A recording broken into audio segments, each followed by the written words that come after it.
Today I will be presenting on Shirley Jackson, a mid-century American Gothic horror and mystery writer with whom I'm sure many of you are familiar.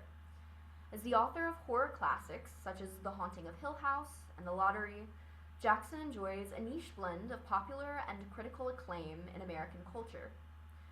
However, while scholars often explore the paranormal and ghostly elements of her fictional works, less attention has been given to her real-life status, or proclaimed status, as an amateur practicing witch, as she is presented in the biographical note on the cover of her first novel. For decades, Jackson delighted interviewers with anecdotes of her alleged magical powers at the urging of her publishers, as her sometimes reluctant letters reveal, using her reputation as an occultist to sensationalize and increase sales for her writings. This paper provides a brief overview of Jackson's lifelong interest in witchcraft and the occult, and the circumstances in which she relied upon her reputation as a witchy woman to generate buzz for her literary career, also examining the ways in which she extrapolated from her real-life interest in magic to enhance her writing. Ultimately, I argue that by personally, professionally, and perhaps most importantly, commercially embracing witchcraft, a spiritual practice decentering patriarchal power and promoting female agency, Jackson provides an alternative model framing the figure of the witch as a symbol of power for marginalized women in 20th century America. I'll begin by offering a brief introduction to Jackson herself. Shirley Hardy Jackson was born to Leslie and Geraldine Jackson on December 14, 1916, although she would later list her birth year as 1919 on her marriage license to downplay her 2.5-year age gap with her husband, professor and literary critic Stanley Edgar Hyman, whom she wed in 1940. The pair had 4 children together, Lawrence, Joanne, Sarah, and Barry, but their marriage was not a happy union. Despite Stanley's creative and intellectual esteem for Jackson, his habitual infidelity, belittling remarks, and controlling approach to her literary output remained a constant source of tension within their marriage. One of the most heart-wrenching letters of her collection, written around 1960 but ultimately unsigned and unsent, enumerating the reasons she believed she would eventually ask for a divorce, reads, "You once wrote me a letter. I know you hate my remembering these things, telling me that I would never be lonely again. I think that was the first, the most dreadful lie you ever told me." But in spite of Jackson's stifling marital situation, she did find genuine comfort and happiness in her adjoining roles as a mother and homemaker, eventually monetizing the domestic aspects of her life through short articles for magazines such as Good Housekeeping and Woman's Home Companion, as well as in her memoirs Life Among the Savages and Raising Demons, which centered on child-rearing and everyday family life. Through it all, she also continued to write novels and short stories and remained the primary breadwinner of the household through her literary success. Her first novel, The Road Through the Wall, was published in 1948, quickly followed by her short story collection, The Lottery, in 1949, and her later novels, Hangsaman, The Bird's Nest, The Sundial, The Haunting of Hill House, and We Have Always Lived in the Castle. One often repeated story about Jackson goes that, upon arriving at the regional hospital to deliver her 3rd child, Sarah, a clerk asked Jackson to state her occupation. When she answered writer, the clerk suggested housewife instead. "Writer," Jackson insisted. "I'll just put down housewife," the clerk told her. This tension between Jackson's dual roles, career writer, financial provider, wife, mother, family caretaker, haunted her adult life as she managed expectations from various parties, seeking approval from her traditional parents, commercial success among popular audiences, respect in literary spheres, friendship from her small-town Vermont community, as well as an established sense of self. In a majority of her writings, the home exists as the site or origin of horror, or at the very least, discontent for her female characters. And although it is sometimes perilous to take a biographical approach to literary analysis, many scholars do attribute the recurring home equals bad theme in Jackson's writing to her status as one of America's first disgruntled housewives. Alongside her more traditional roles as a writing professional and a housewife, however, Jackson also adopted one more significant public and private persona, that of the practicing witch.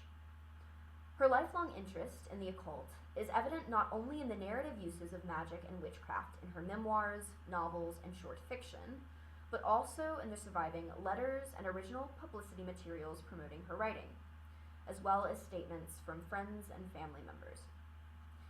In her lifetime, her reputation as an occultist preceded her largely due to the marketing efforts of her publishing team at Farrar and Straus, who capitalized on a throwaway line from the biographical note Stanley wrote for The Road Through the Wall, in which he claimed that his wife was an authority on witchcraft and magic, has a remarkable private library of works in English on the subject, and is perhaps the only contemporary writer who is a practicing amateur witch, specializing in small-scale black magic and fortune-telling with a tarot deck. Despite the more comprehensive nature of Stanley's original statement, which highlighted many aspects of Jackson's life and personality beyond her interests in the occult, including her bohemian habits and hobbies, her love of cats, her reading preferences and favorite authors, and a sneak peek at her biting humor, Farrar and Straus omitted all but the last line about witchcraft in the note's final version, an attempt to generate publicity by sensationalizing an otherwise down-to-earth author figure.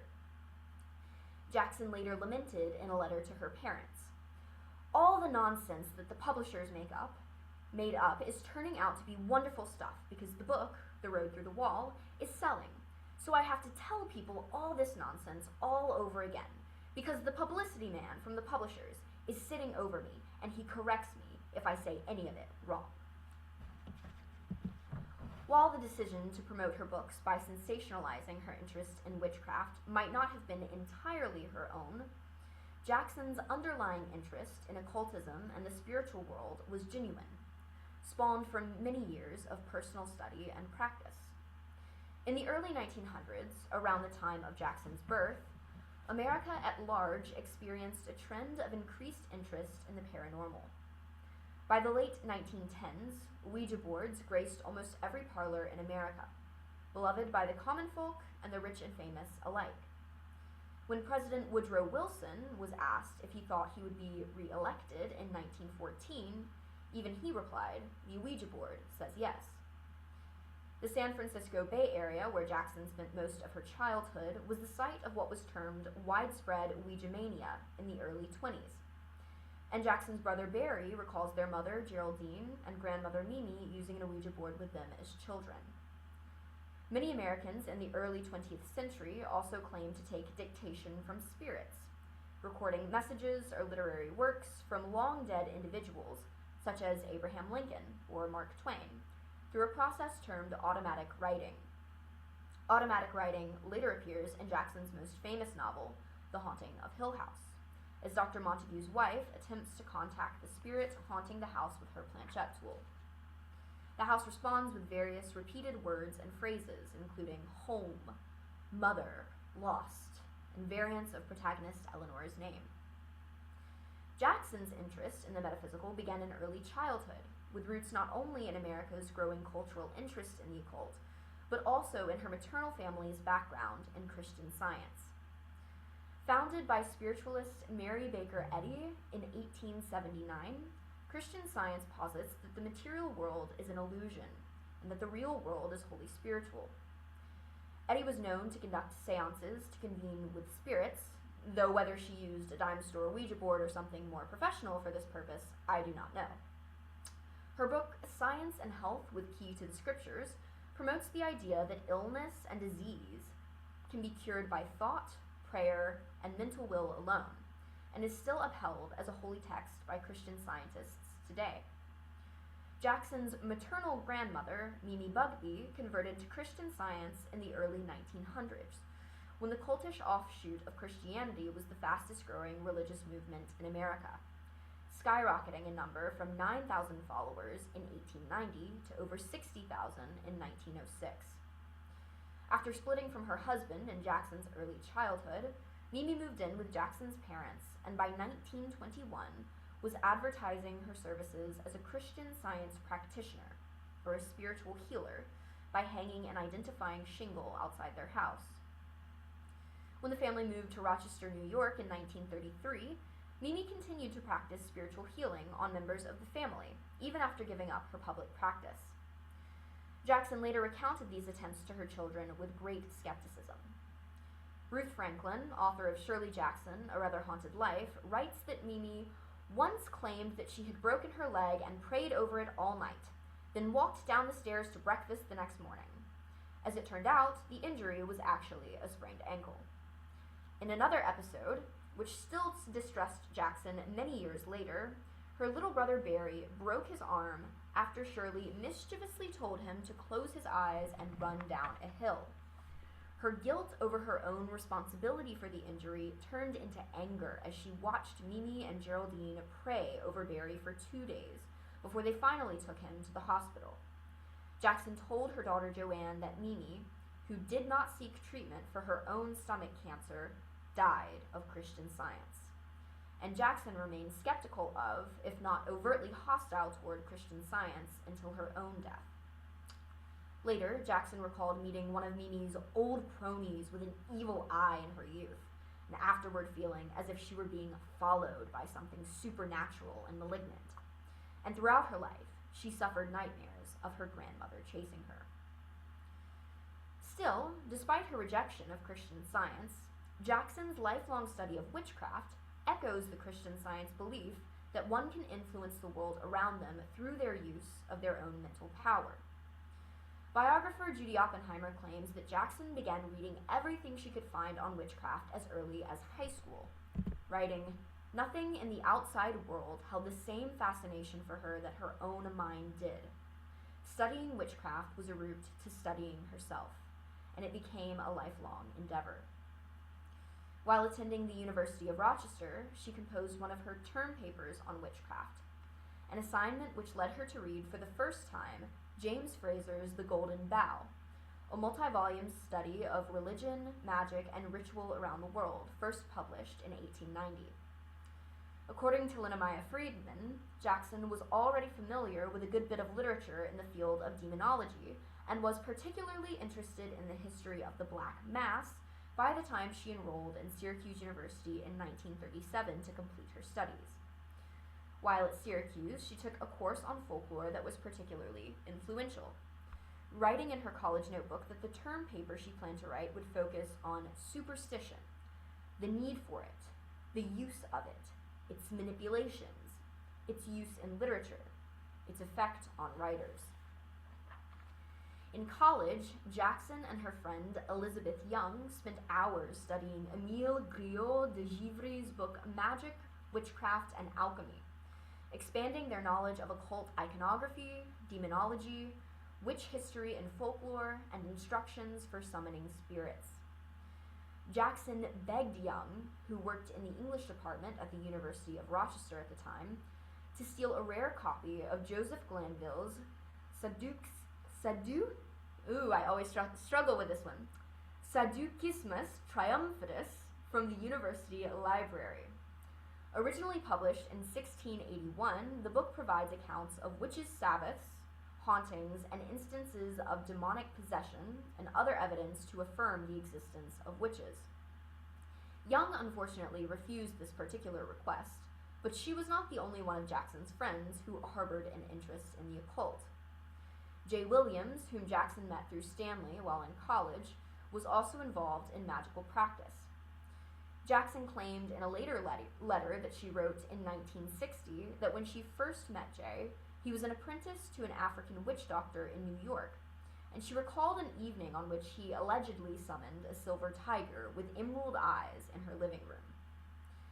Jay gifted Stanley a protective talisman bearing the names of evil gods and magic words, and he provided charms to induce Jackson's period during a series of pregnancy scares in the spring of 1939, which she jokingly accused of kickstarting a 5-day nosebleed instead in one of her letters to Stanley. But despite her laughter, Jackson sensed that Jay had access to all the borderline evil and darkness in the world. He once gave her a small book of black magic full of antique formulas for conjuring the devil.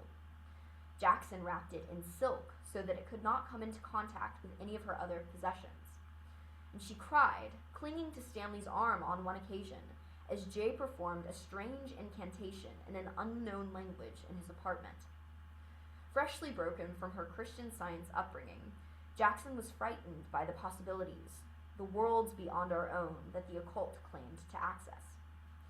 Franklin argues that Jackson's fear may indicate that she genuinely believed witchcraft was possible, as one cannot fear something which they do not believe exists.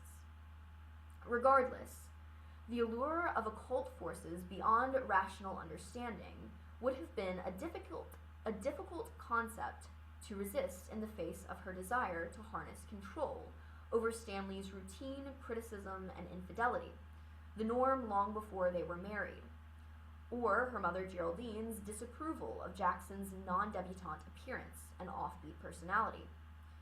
Jackson was acutely aware of the gender roles she was expected to adhere to in post-war American society, as well as those specific to her family. As a means of exercising power, or at least gaining enlightened perspective in circumstances she was otherwise unable to influence, witchcraft would easily have seemed a seductive concept. Soon enough, Jackson's personal interest in the occult began to manifest in her writing. Having published her first short story, Janice, in the Syracuse Literary Magazine earlier that year, in 1938, Jackson published E and I and the Ouija Board, a lighthearted essay in which two girls, thinly veiled versions of herself and Elizabeth Young, whom she nicknamed E and referred to as such in many of her letters, converse with a wisecracking Ouija board that is harboring a grudge against E for having once dropped it. The contributor's note at the start of the magazine cheekily claims that Jackson would like us to believe that she actually owned this Ouija board. But then she also swears that the Jacksons have a family ghost named Eric the Red who lives in the checkbook. This story, oozing Jackson's classic satirical humor, as well as her author's note, not published at the behest of a publishing team, but of her own volition, don't suggest an author who'd spent years seriously studying arcane textbooks of witchcraft and magic, but they do highlight her early personal interest in the topic, and her willingness to say so unapologetically to readers. It wasn't until Jackson's first book, The Road Through the Wall, was published that her personal dealings in witchcraft became a public source of interest. The opening line of the book's biographical note touted Jackson as perhaps the only contemporary writer who is a practicing amateur witch, specializing in small-scale black magic and fortune-telling with a tarot deck, as Farrar and Straus had been informed by her husband. Given America's cultural interest in the occult, Jackson's publicity team at Farrar and Straus took this statement and essentially turned it into the cornerstone of their marketing campaign. Jackson describes it in the following letter to her parents, written in the spring of 1949. Their publicity plan, which is smart, although acutely embarrassing, got me down to New York for one day last week to be interviewed by a very nice man from Associated Press, who said that he understood I was a specialist in black magic and would I please tell him all about it. Fortunately, he had just bought me 2 drinks, so I was able to tell him, very fluently indeed, about black magic and incantations and the practical application of magic in everyday life, most of which I remembered out of various mystery stories. Given her extensive collection of occult literature, the remark about mystery stories is obviously untrue. But Jackson continues, they're all cashing in quite shamelessly on the press the devil has been getting recently, including half a dozen respectable books, mostly novels, which have come out in the last 6 months, and which use the devil as a character. Also, there have been several odd witchcraft cases in the papers, and it all mounts up to a general interest in magic and such, which Farrar and Straus are exploiting, with me in the middle. Finally, in the same letter, Jackson writes, the thing that really sends cold chills up and down my back is the story that Pike Johnson, publicity man at Farrar and Straus, is telling around as a great joke. It started with a joke of Stanley's in mine, and I've been sorry for it ever since. When Stanley was fighting with Alfred A. Knopf, his publisher, Alfred took a weekend off and came up to Vermont to go skiing, fell down the first day, and broke his leg. Stanley and I made a joke about how it was obviously magic, and I did it, and we had to wait until Alfred crossed over into Vermont from New York because federal laws keep us from operating magic across the state line. First thing we knew, we started meeting our own joke everywhere we went, with all credit given to me for breaking Alfred's leg. And the first thing the AP man said to me was that he understood I had broken the leg of a certain publisher who shall be nameless, and would I please tell him all about it. And later Pike slaps me on the back and says, "Boy, that story sure is going to sell copies of the book." Jackson here seems to express great hesitation toward her publisher's marketing tactics. But then, Jackson's letters to her conservative, controlling parents often minimalized or scorned the commercial aspects of her literary career in the hopes of receiving acceptance and respect as a serious literary author of whom they would have been proud, and as Franklin argues, should be read with a certain level of skepticism. She concludes this particular letter by writing, "I feel about those things exactly as though I had a very bad hangover, and everyone was telling me the screamingly funny things I had done the night before. If I really had a broomstick, I would come to California and hide in the cellar of your house until August." However, her personal documents suggest a different attitude toward her witchy reputation. Her letters tell of using forked apple twigs at a writers' conference in 1949 to locate underground water sources, a skill at which she was apparently adept, and in 1960 of neutralizing a length of rawhide tied in 9 knots found by her eldest son Laurie by placing it into a box of magic names. She claimed that the Sally magic her youngest daughter sprinkled over their neighbor's lawn made the grass grow ankle deep. Upon accepting a commission to write The Witchcraft of Salem Village, a children's book on the Salem witchcraft trials, she compiled an extensive bibliography of primary sources on things like demon cohorts and spells for liars and beggars, bragging to her agent that she consulted nothing published later than 1720.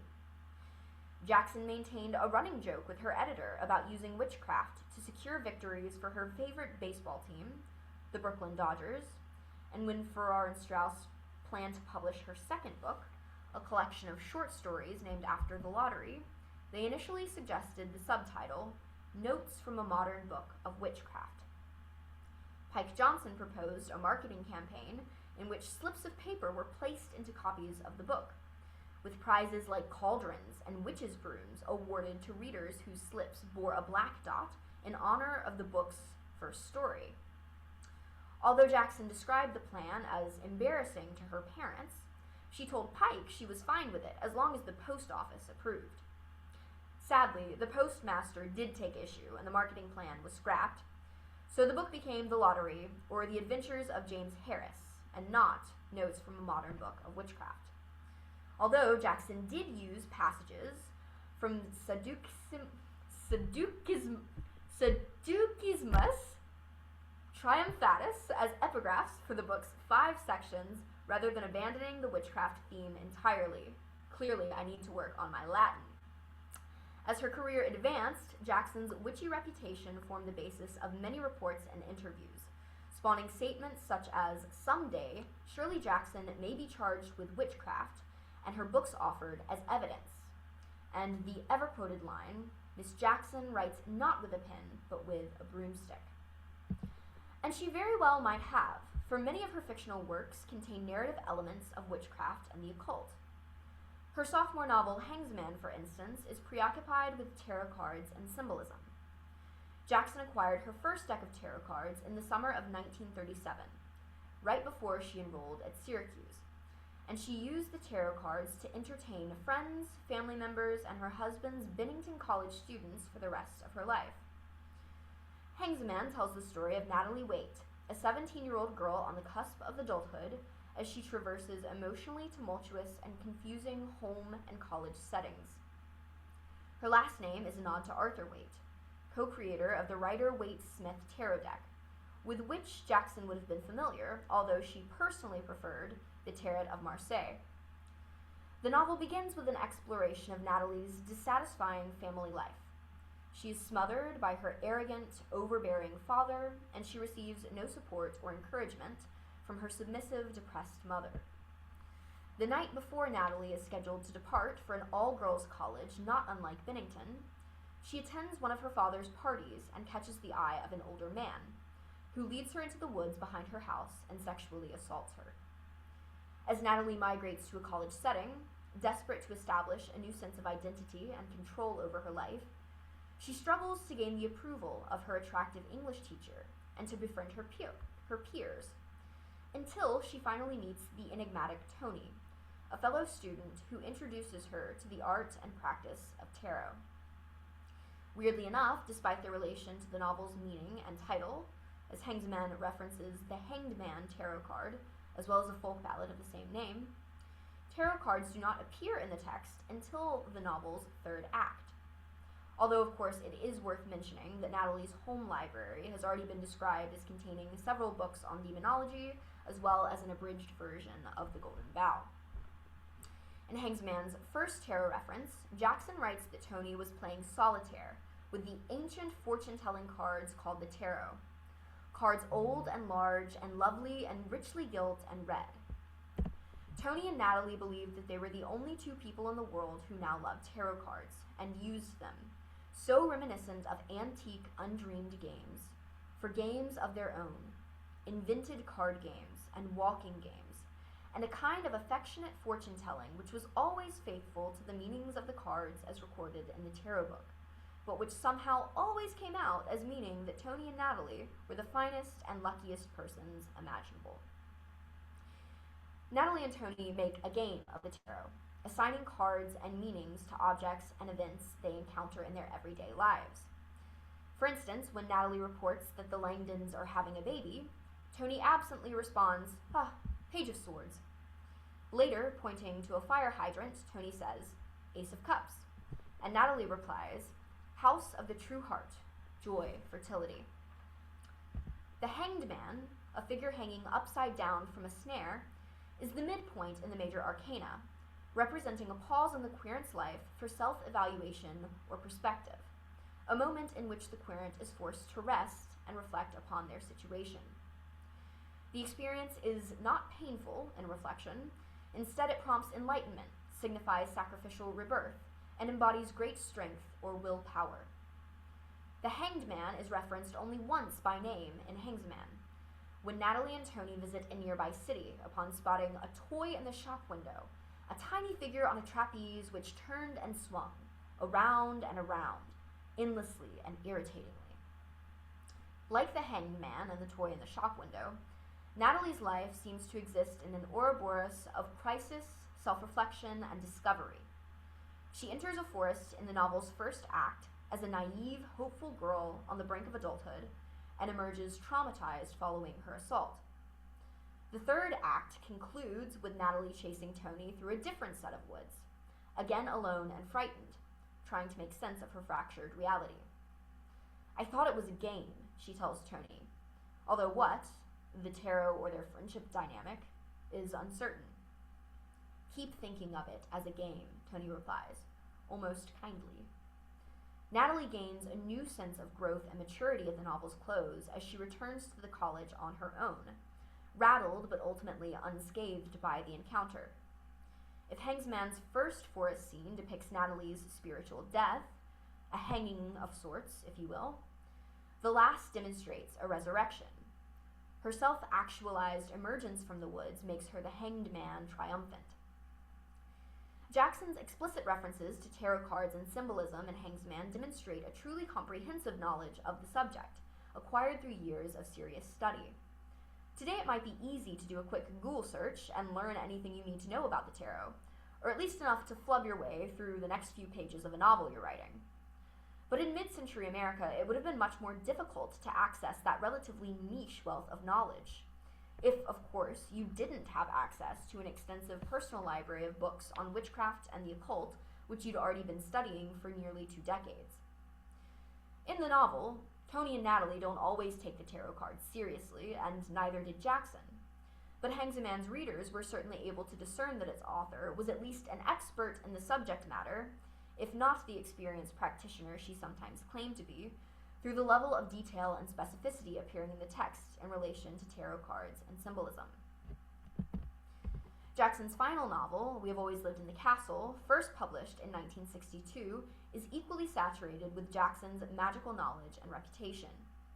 It tells the story of Mary Cat and Constance Blackwood, two orphaned young women living in their grand ancestral estate in a small village of neighbors who loathed them for their wealth, and because Constance was accused, but ultimately ruled not guilty, of killing her parents, her brother, and her aunt 6 years ago by putting arsenic into the family sugar bowl.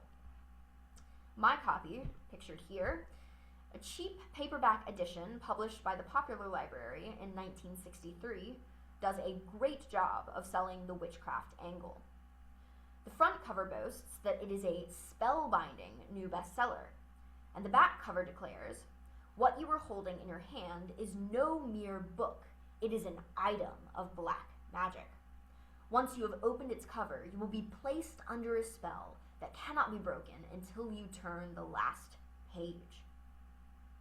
Open the book to find on the first page, too, a recipe for how to mix a witch's brew.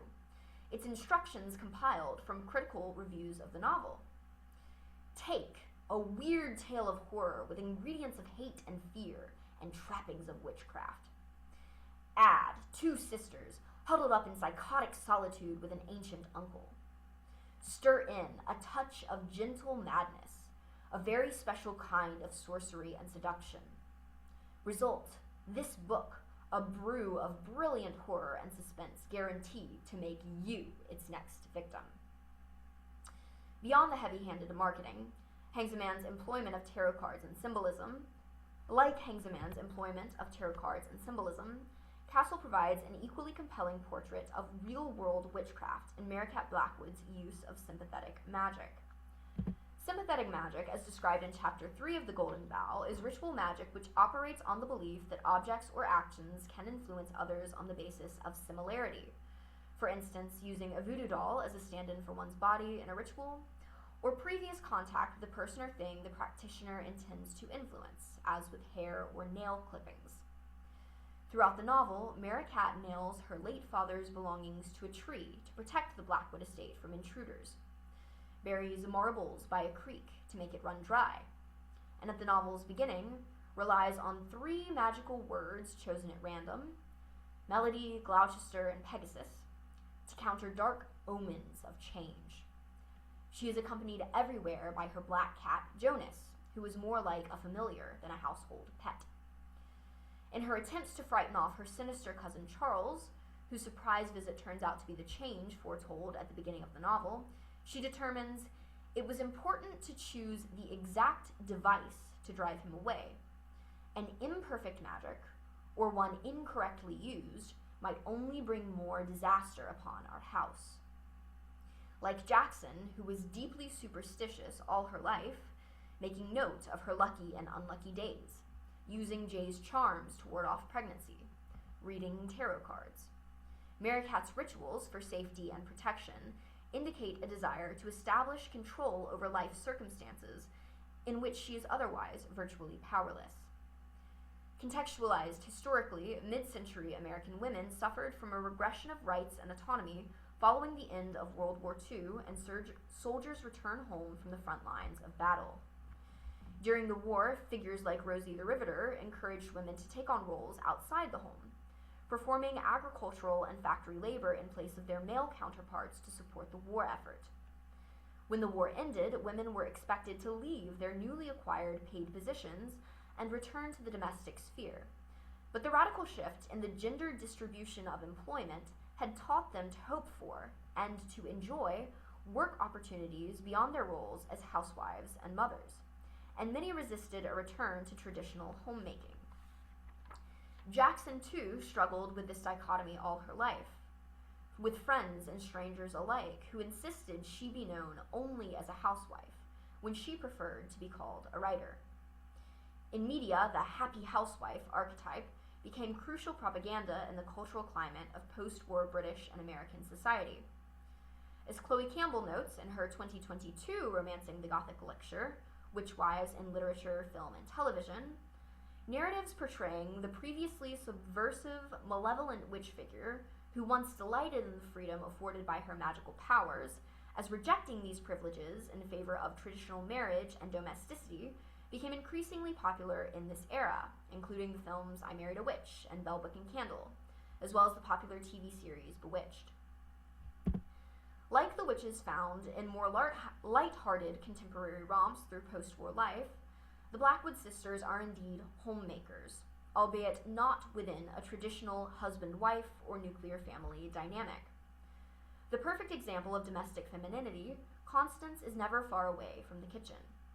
She tends her own garden, cooks sumptuous meals of onion pie, spice cookies, puddings and dumplings, pancakes and spring salad, and carefully preserves food to store in the pantry, alongside other jars of food preserved by previous generations of Blackwood women. She and Mary Cat ritually neaten the house once a week, dusting and sweeping and ensuring everything remains in its right and proper place. They are once described as descending the staircase together, carrying their dust cloths and the broom and dustpan and mop like a pair of witches walking home. It is no accident that the primary symbols of witchcraft are a broom and a pot, Franklin argues, for the domestic arts are another way in which women have traditionally expressed control over their environments. But unlike the witches in Bell, Book, and Candle, or I Married a Witch, Jackson's witches are not tamed by the narrative. They do not forfeit their cultural and historical claims to evil or ill intent. Mary Cat frequently spouts sentiments along the lines of such: I wished they were all dead, and I was walking on their bodies. I wanted them doubled up and crying on the ground in front of me. I can't help it when people are frightened. I always want to frighten them more. And of course, the very famous, I am going to put death in all their food and watch them die. Jackson, too, despite the happy housewife persona she often adopted for her nonfiction books and stories, resented being cast in such a singular light. When her writing career began to take off, her publishers asked her to provide an updated biographical note for publicity purposes, and Jackson struggled to portray herself authentically. In one early draft, she writes, I don't like housework, but I do it because no one else will. My older daughter and I are practically learning to cook together. But I write in the evenings mostly, I guess, although sometimes I let the children help me write in the mornings. I like cats and dogs and children and books. I wish I didn't have to write this. But another later version of the draft is not so sanguine about domestic life. In this one, she writes, I am tired of writing dainty little biographical things that pretend that I am a trim little housewife in a Mother Hubbard stirring up appetizing messes over a wood stove. I live in a dank old place with a ghost that stomps around in the attic room we've never gone into. The first thing I did when we moved in was to make charms in black crayon on all the door sills and window ledges to keep out demons. At the full moon, I can be seen out in the backyard digging for mandrakes, of which we have a little patch, along with rhubarb and blackberries. I do not usually care for these herbal or batwing recipes, because you can never be sure how they will turn out. I rely almost entirely on image and number magic. Like Constance and Mary Cat, Jackson too might have secretly wondered if she could eat a child, if only she could cook one, beneath her happy housewife exterior. Unlike the domesticated mid-century witchwife, Jackson's witches were vengeful, even malicious, providing a model of feminine power that contrasted starkly with the happy housewife figure. Moreover, that Jackson herself claimed to have access to these empowering occult forces, the same ones she wrote about, the same ones which provided so much freedom and autonomy to her fictional heroines, likely attracted many ordinary women in the 20th century who longed for the type of power that would allow them to effect such change in their own lives. Margarita Orsi's essay, Amateur Witch, Shirley Jackson's Paratextual Black Magic, also outlines the ways in which Jackson's paratextual materials promoted her publicly as an occult practitioner, but she concludes that her claims of witchcraft were significant only for representing personal pushback against prevailing societal and familial expectations. I would advance Orsi's argument to suggest that regardless of whether the decision to market her writing by sensationalizing her interest in the occult was fully Jackson's choice, by publishing stories in which witchy women triumphed without succumbing to the trappings of domestic or married life, where women were allowed to be angry, feared, and to wish their abusers dead, and by claiming to harness that same power for herself, Jackson gave women a platform, the opportunity to hope for more than the limited lives they were otherwise taught to embrace in post-war society. Even today, the happy ending of "We Have Always Lived in the Castle" requires a radical shift in our preconceived notions about what happiness looked like. Completely divorced from the traditional marriage plot, Constance and Merricat in the novel secluded in their ruined mansion, decrepit and half-burned, with most of their belongings completely smashed by their neighbors in a hateful rampage which ends with their Uncle Julian's death. According to village gossip, the women who live in the ruined house only come out at night to hunt little children, poisoning the boys and eating the girls. The villagers, incredibly fearful of the Blackwood sisters, even after they've completely disappeared from the public eye, leave baskets of food on their doorstep as offerings following the house's destruction, so that the ladies inside won't hold a grudge. "We are so happy," becomes the sisters' constant refrain. The note to a young reader Jackson wrote for the republication of the Witchcraft of Salem Village begins, "No one is really much afraid of witchcraft anymore. If the bewitched children of Salem Village came screaming and writhing into a modern courtroom, it would probably be assumed, and with some reason too, that they were the willing victims of a new teenage dance craze. But this isn't true. In post-war America, there was perhaps nothing men feared more than a witch, a woman like Natalie, Merricat, or Jackson herself, who shunned conventional expectations of housewifery, whose claims of access to power beyond the physical realm, no matter their true validity, actively undermined the patriarchal structures that kept women in situations of personal and societal powerlessness. There is a reason some readers find so much comfort in the happy ending of "We Have Always Lived in the Castle," and a reason it still sends a shiver down other readers' spines today. Thank you.